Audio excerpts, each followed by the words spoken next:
আপনি যখন অপেক্ষা করেন আপনার সময় ধীরে চলে, আপনি যখন দেরি করে ফেলেন তখন আপনার সময় দ্রুত চলে।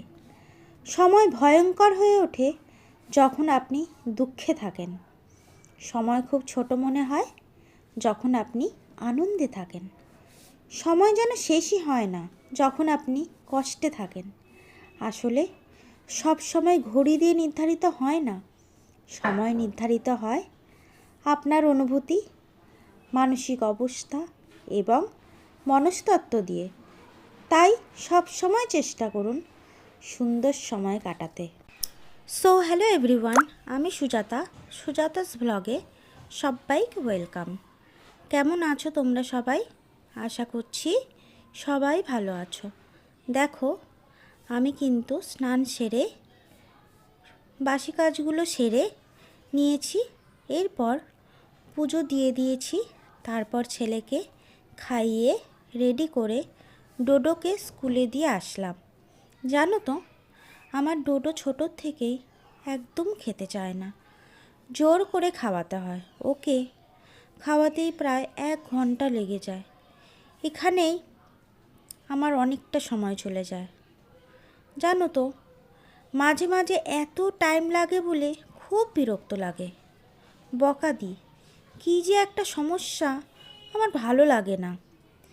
কী করে যে এই সমস্যার সমাধান পাবো জানি না। যাই হোক, সকালের কাজগুলো কিছুই ভিডিও করা হয়নি, কারণ খুবই ব্যস্ত ছিলাম। এখন দেখো, রান্না করতে চলে এসেছি। আজকে ফ্রিজে যে মাছগুলো ছিল সেই মাছগুলোকেই রান্না করে নিয়েছি। দুপুরে ভেবেছিলাম একটু মলে যাব, তোমরা দেখলে আমি রেডি হয়ে গেছি। দেখো, আমি কিন্তু মলে এসেছি, একটুখানি কিছু কেনাকাটা বাকি রয়েছে, দরকার আছে, তাই মলে এসেছি। দেখো, আমি ভিডিও করি বলে আমার ডোডো বলছে, মা আমিও ভিডিও করব। আমি বললাম কর। তো দেখো, আমি জুতো দেখছি, দেখে ও জুতোর ভিডিও করছে। আমি একটু বর্ষার জুতো দেখছিলাম, কারণ বর্ষা তো পড়েই গেছে, তো চামড়ার জুতো পরলে ছিঁড়ে যাবে। তাই জন্য জুতো দেখতে দেখতে ডোডোর চোখ পড়েছে সানগ্লাসের দিকে। তো ও জেদ করছিল যে সানগ্লাস কিনবে। ওর নাকি সানগ্লাসগুলো পুরনো হয়ে গেছে, ওকে আবার নতুন করে সানগ্লাস কিনে দিতে হবে।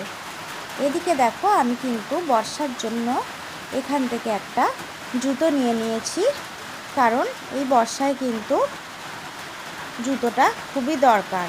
তো ভাবলাম আমার জন্য একটা আর আমার ছেলের জন্য একটা জুতো নিয়ে নিই, কারণ আমি স্কুলে ডোডোকে নিয়ে যাই আবার আসি, তো জুতোটা আমার খুবই লাগবে। আমার হাজবেন্ড কিন্তু আসেনি, আর আমি আর ডোডো দুজনেই চলে এসেছি। জানো তো, আমার শারীরিক অনেক সমস্যা দেখা দিয়েছে, যার জন্য বাইরের খাবার কিন্তু আমি একদমই খেতে পারছি না। ডক্টর পুরো বারণ করে দিয়েছে।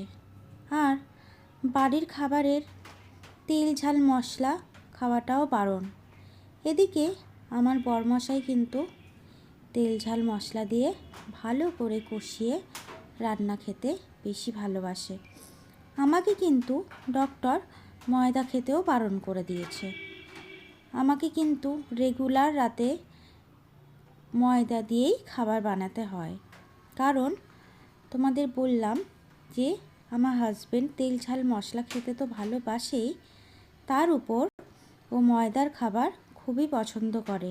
সেজন্য রাতে কিন্তু রুটি হোক বা লুচি হোক বা পরোটা হোক, ও কিন্তু এই ময়দা দিয়ে তৈরি করে দিলে তবেই খাবে। ও খেতে খুবই ভালোবাসে। রাতে ভাত খায় না, ও রাতে এই সমস্ত খাবারগুলোই খায়।